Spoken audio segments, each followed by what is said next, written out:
for Sora. I'm the exhibit's curator at the Holland Museum.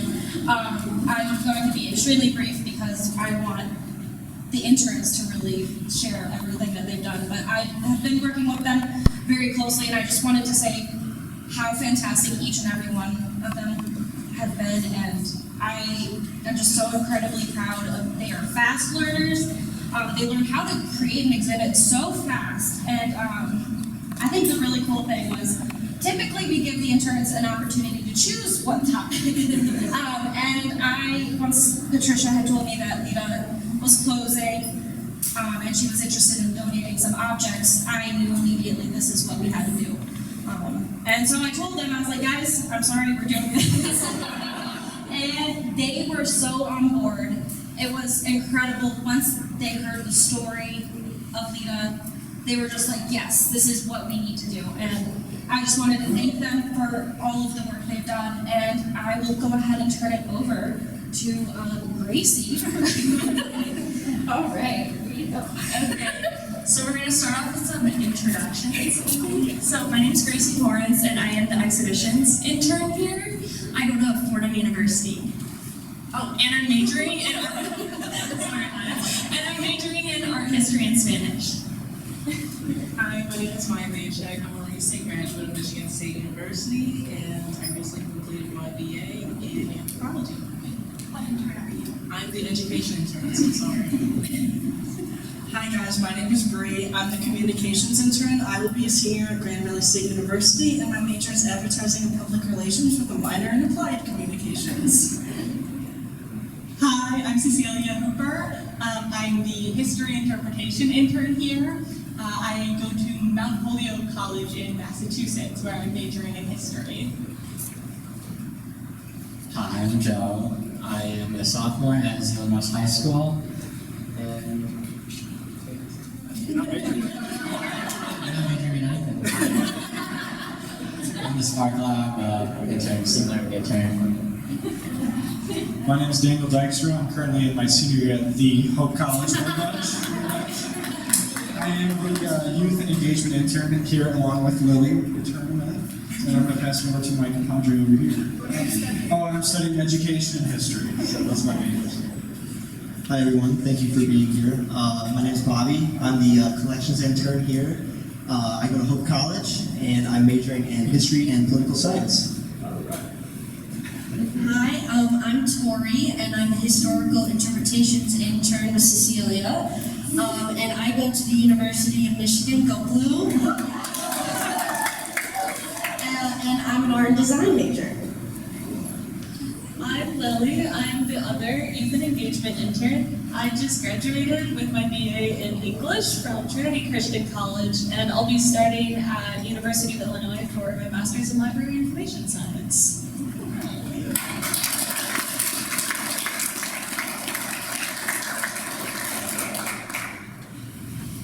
Hi everybody, so since I'm the communications intern, I will start out the speech.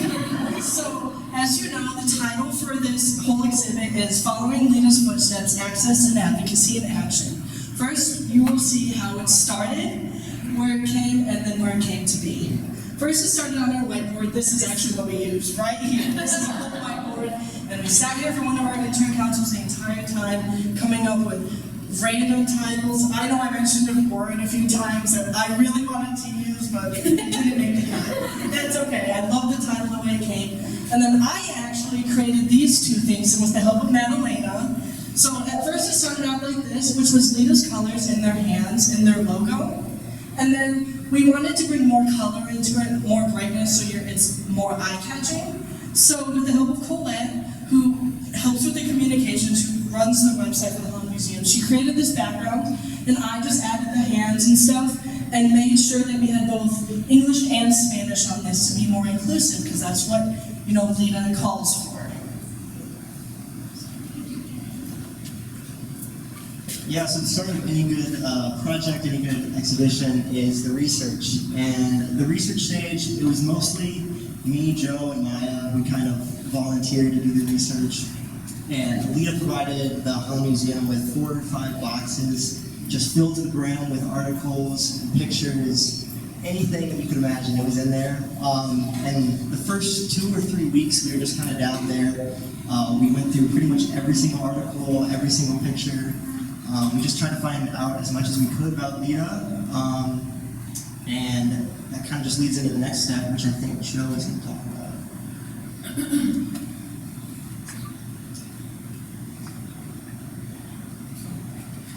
Okay, so something I enjoy about researching is like realizing how much there is that goes into the history of our community here that we don't even know. But it was also a struggle, kind of just finding outside sources to piece together the information we were given.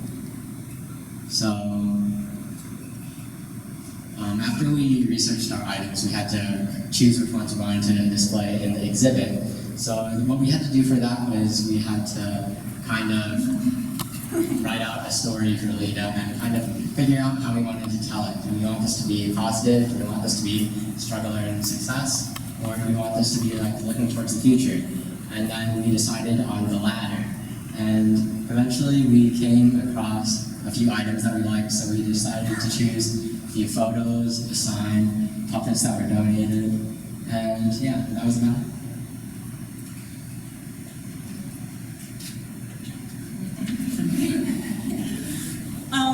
So, of course, one of the most important aspects of an exhibit, aside from the objects, is the interpretive material, so guests can understand the context of what they're looking at. Myself, Gracie, and Bobby did a lot of the writing. I wrote a lot of the labels describing each object and their date and what they were used for. We also wrote extended labels about the programs LEDA did, the Summit on Race and Inclusion, Calling All Colors, and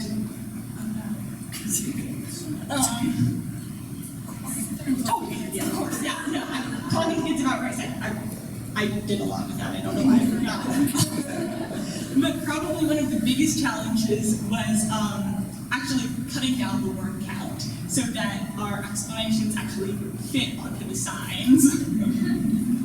Yeah, so a little bit more about the labels. As we said, we have our individual object labels, and those you'll find next to each object that was donated or each object that we have on display.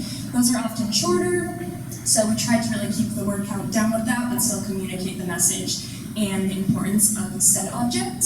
And then for our larger, either our introduction or founding label, and then also our next steps labels, those we really wanted to communicate LEDA's message and their work, but also kind of look to where it should go. And I think we did a great job at keeping it very specific, but also communicating very important next key things we want to keep in mind. And then another important part, of course, is the Spanish translations, which we have next to all of our labels, which is very exciting. I was able to help with that, which I was very excited to use my Spanish major. Not every day you get to use that, so. But that was a really key part in really making this exhibition inclusive and continuing to make the museum environment inclusive for all.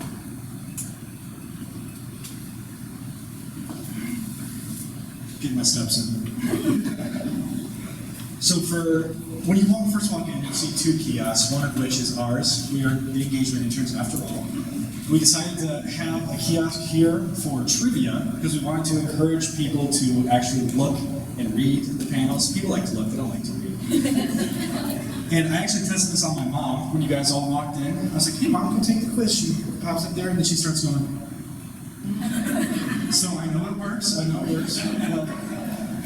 also have the sign up on the wall asking you, are you committed to following LEDA's footsteps? Now if you are, after discovering more about LEDA and investigating the exhibit that we have, you can put your name on a foot and slap it up on the wall and be a part of history.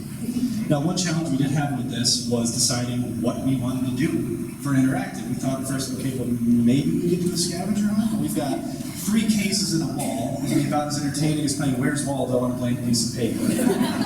So we went with the quiz instead. Yeah, so the quiz is 5 questions if you haven't had a chance to check it out yet.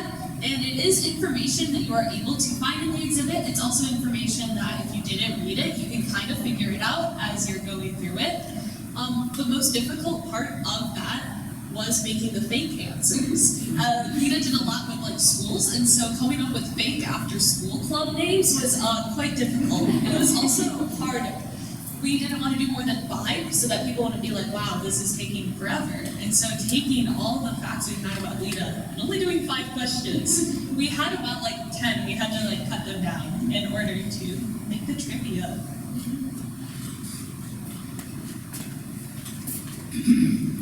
Okay, so another big part of museum exhibits is actually the design that goes into it. As you can tell, just like the title, we still stuck with the blue and the green, which are beautiful colors. But like I said, you just want that eye-catchingness. So this is how it started, and then this is how it finished. It's always good to see the progression of something that you worked really hard on.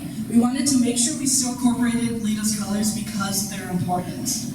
We also have more. We made sure to keep the same background on almost everything, so it's that cohesiveness. I personally love cohesiveness, so I made sure it stayed cohesive. We also have this map up here that shows all the towns that LEDA was in. It did go through different chains to also stick with the colors, as you can tell, back out into the exhibits. Also, this brochure shows the DEAI resources that will continue on LEDA's legacy. I actually personally made this one, so if you go sign your name on the foot, it's right there. I encourage you to take it home and read about it. They are very important to all of us.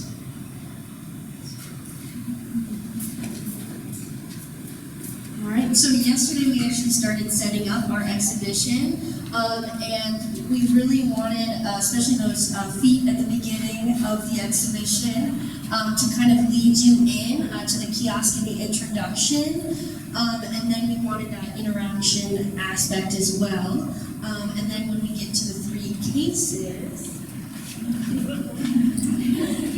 All right, so I'm sure you notice as you're kind of walking through our exhibition that organization is incredibly important in any kind of exhibition. So as you're let in, again, we have our footsteps, we have the interactive component, and then in each case, we kind of wanted to take visitors through the journey of LEDA. So we start off with that founding label, and then below a lot of newspaper articles that are really important to a lot of their work and the need for a organization like LEDA in the community.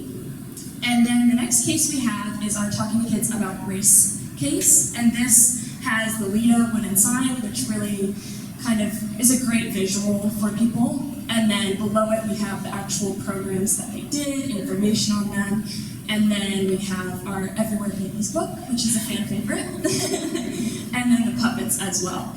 And then the next one we kind of close it off with that next steps case and the Calling All Colors resources as well. And now for our intern individual projects.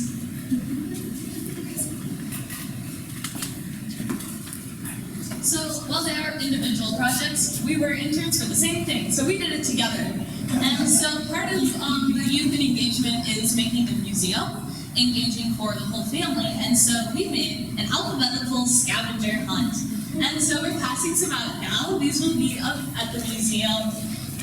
They are a larger brochure that you may be used to, as you can open it up to a map of the museum, so that you don't get lost or you're not trying to run up and down. So one of the big parts of this is it's alphabetical, so there's something for each letter of the alphabet. This was a little difficult, especially finding something for X, as X is not used much in Dutch, and it's also not used as much in Spanish, which is the 2 big languages in here. But we managed to do it. There are pictures that show an obscured part of an object, and so it helps encourage families to go and find something, learn something they didn't know. There are little discussion questions tacked on to the end to the descriptions. Part of the engagement aspect of our internship as well is doing a little bit of community outreach.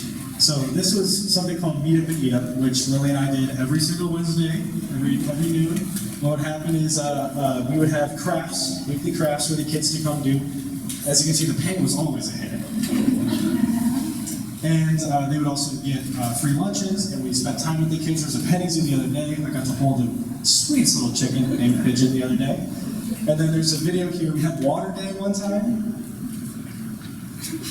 I was their target. They honed down in on me like a heat-seeking missile. She had a vendetta. She was chasing me for an hour. And I promise they don't normally run that weird. I was holding my phone in my pocket. And then another aspect of it is Wednesday nights, we actually led walking tours. We had 3, a tour of the Holland Fire, one of our public art, and another one for architecture. I learned more about the Dutch gabled step in 10 weeks than I ever thought I would in my entire life. Plus, it was incredibly entertaining for us. We loved our groups, and I bet it's entertaining for anybody down 8th Street watching as well, watching Lily and I walk along with a herd of 8-year-olds do a little tour. So I absolutely adored this part of our internship, and I'm very proud of the work that we did.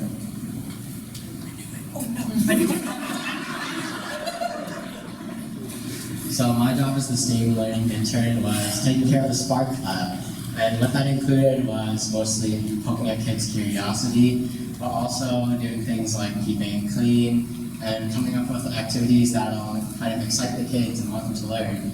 And I also, one last thing I did was come up with posters and design them, like those ones back there.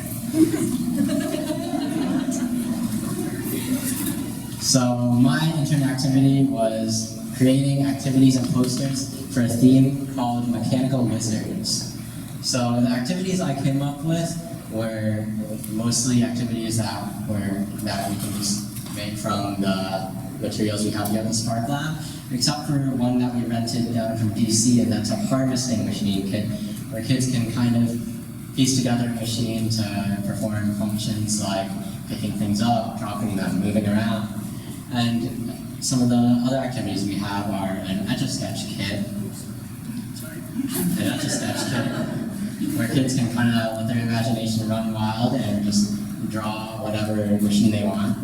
And we also brought back snap circuits from 2 themes ago, because those were pretty popular with the kids, so they can design an electrical circuit, run some appliances through it.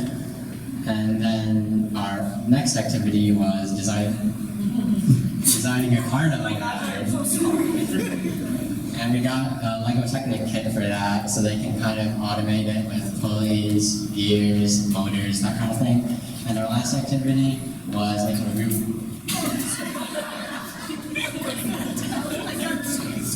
Making a Rube Goldberg machine, which we kind of just threw it together. We had kits for that. We have pieces of a marble run. We have Legos. We have connects. And so the posters I designed for this theme were designed to exhibit like good use of simple machines. So here we have 2 more renowned inventors. We have Archimedes and Thomas Edison. But we also want to point out the more neglected inventors that still invented things that were pretty integral to the society, like Alicia Graves Otis with the elevator. And in the center you see we have a big double spread poster, and that is our poster that covers activities and what the kids will be learning, and what we kind of just hope that they'll take away from this. So I, as an historical interpretation intern, worked at the Capon House giving historical tours.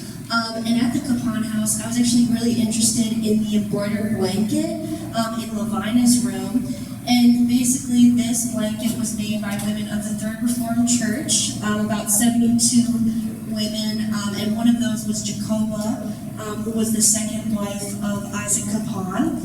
And so, in the next slide, thank you, here's some close-up shots. And so I started off by taking pictures of the blanket, just so I had something to look a little closer without having to be in the bedroom. And then I started getting all of the names from each one of those squares, and thank you. And so I had a lot of help from people at the Third Reformed Church, specifically Jane Dolman, who helped me look over all the names and make sure I was spelling them correctly. It's very hard to read embroidered cursive, especially when it's really tiny. And so this is a mock-up of a panel that will be placed outside of Levinus room because it's kind of hard to see the embroidered quilt because the room is roped off. So I wanted individuals to have a bigger view of the blanket and be able to see all the names of the women who made this quilt. And I'm hoping to get a little bit more background information on this panel before I print it out. But yeah.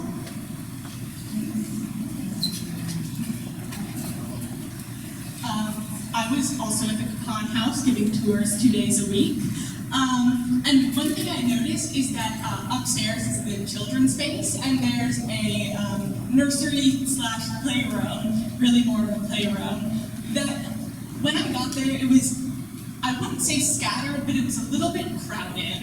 And I really wanted to make it so it was easier for guests to identify each item, to really take in what a Victorian playroom would look like, as well as highlight some particular interesting items. So here you can see the before picture and the after picture. I really wanted to highlight the 1900s baby jumper and this set of watercolor paints that has incredibly survived the years. And most especially, I wanted to highlight the goose game, but we'll get to that. Not quite yet. I also wrote a new updated panel on the Capon family playroom. It gives information on Victorian views on childhood, as well as their idea of gender divide between toys. And as you can see, this one is also translated into Spanish, which I felt was really important, mostly because none of the other labels in the Capon House are. So maybe that's a project for next summer's interns. And now onto the goose game.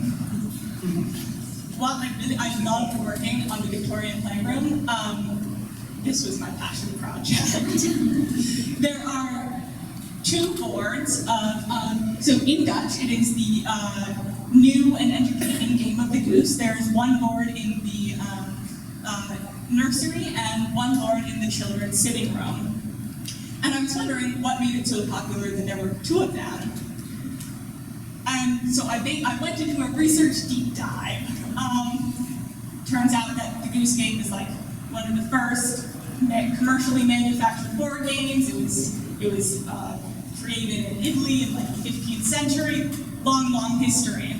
I wanted to share some of that history. So if you're curious, I do have a little brochure about it, which you can see some of the panels of up here, because that will be in the Capon House, along with a printed foam core goose game and painted wooden game pieces that model the original game pieces, so that visitors and school groups can actually play the game of the goose.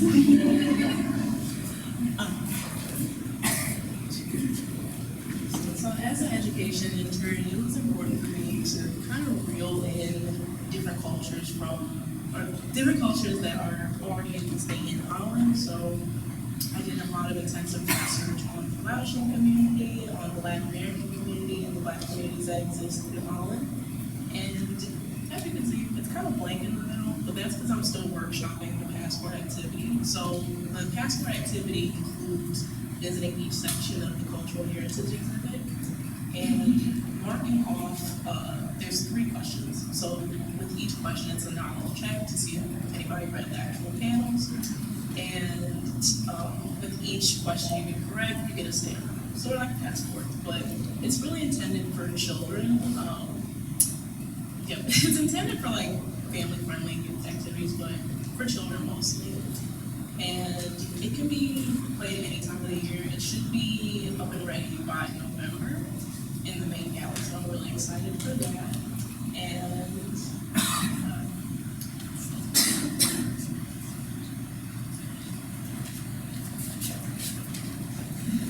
So as the collections intern, I had the absolute pleasure of having access to Holland Museum archives.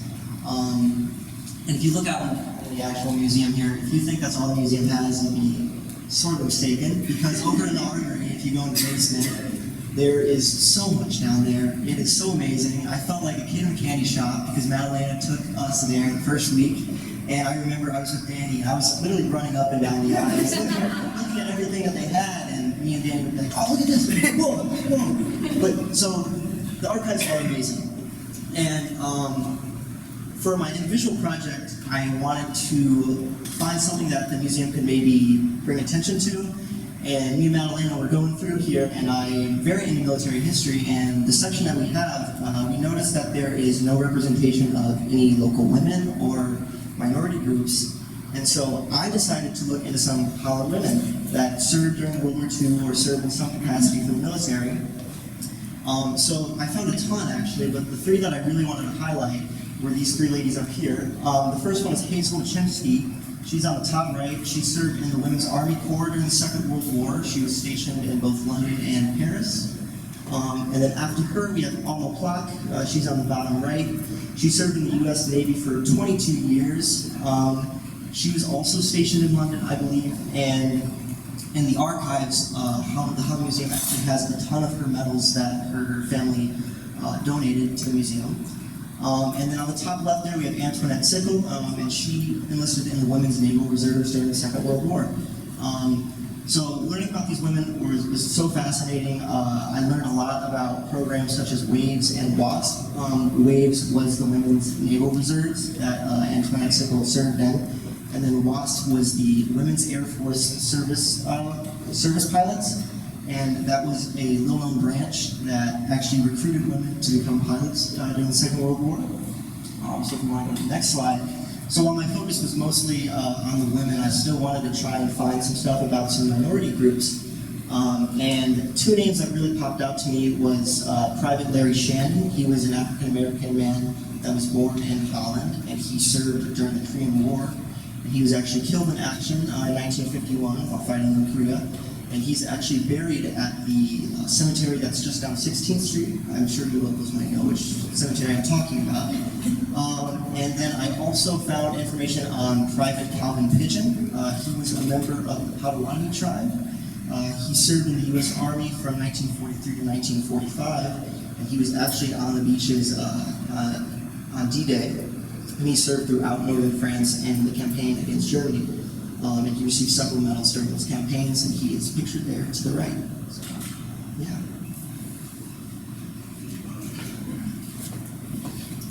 Alright, so I had the honor of getting to give the Impressionism Gallery a little facelift. So it's not done yet, but hopefully 2 weeks, come back, and it should be ready. Right here we have a picture of what it looks like right now, for those of you who have not seen it. So we have some really great pieces. In total, there's 15 in there right now. So one of our priorities is actually moving away from the salon style that we have going on up there right now, and kind of taking some of the pieces out, even though it's really hard to narrow it down because we have such incredible artwork in there. So we downsized to 8 from 15, and this gives us a lot more room to really showcase some of the academic material in each painting, and rather than having more paintings, have less paintings with more wall labels and more information, where you really gotta leave feeling like you know 2, 3, 4 pieces rather than just getting an impression of the Impressionism gallery.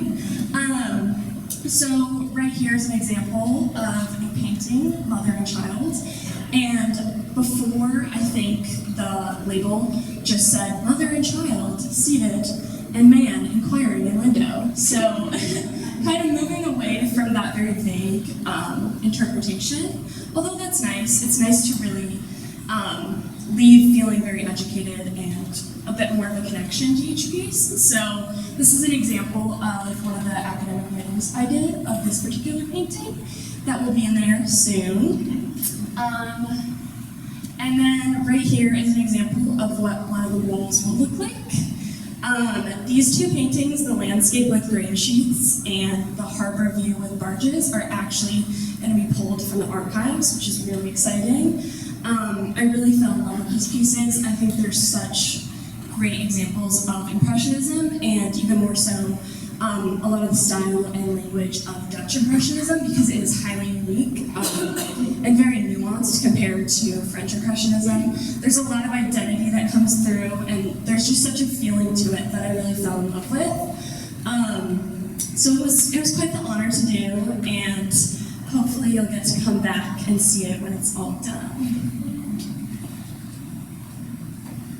So you get to start the presentation with me, and you get to end the presentation with me. So all the other interns had specific individual projects, but for me personally, my main individual project was press releases. They are my babies. I love writing press releases. I know that's the nerdiest thing anyone can ever say. So I actually wrote 2 press releases for the Holland Museum. I wrote one for July, and then one for August before I left. And I just talked about the events that were coming up within the Holland Museum, you know, if there was going to be a rain day and everything, if there was registration you had to do, as well as press releases. My other baby is social media. I know that's so Gen Z, but I promise it is beneficial. So what I did is I actually helped the museum run their social media, not just talking about LEDA, but also posting intern photos and all their bios. And then also doing stories. So this is our lovely Deb, who works here in the museum. And so I thought it'd be really good to have her pose with one of the tea kettles for our Tea with the Capons on July 27th, which needed to have a registration and needed more people to sign up. So she started singing "Be Our Guest." So I thought it was a perfect idea to add that to the story. It makes it more cohesive and it brings people to click on it. I also did this. It was a video of just a quick time lapse of showing what's in the Capon house, like the barring where you start if you need to go on a tour. It shows both of the families with the Capons. And then I have this bio and it shows like when the Capon houses are open, when the settlers' houses are open, if you need to do a tour and stuff. So that's what I did. I wouldn't say it's like a set individual project, but it's all together, and that's what I like. So thank you guys for coming to the presentation. If you guys have any questions, please feel free to ask us. The floor is yours.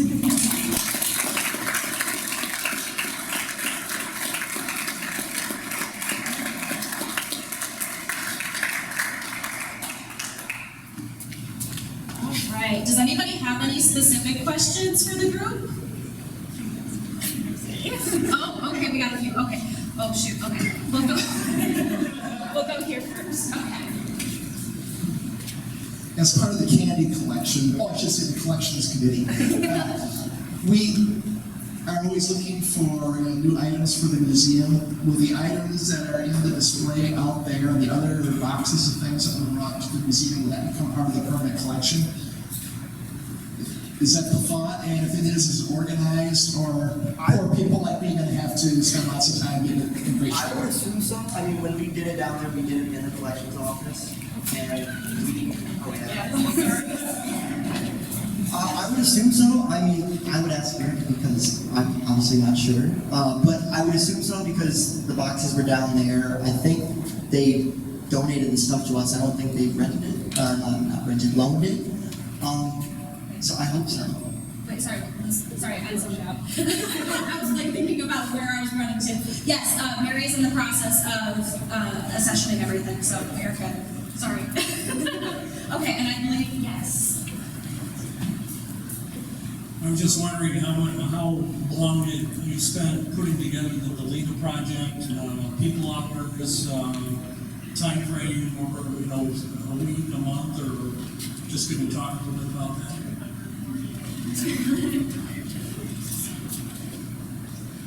So we had our specific days on Wednesdays to work on this project, 2 to 4. All the interns would get together.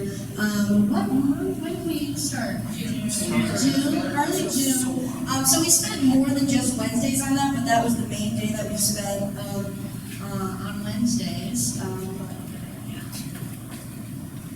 Wednesdays were our collaboration time, when we figured out what everyone was doing, what they were going to do, and how they were going to do it, and then we did, as Tori said, we did take individual hours to just research everything and put it all together. All right, anybody else?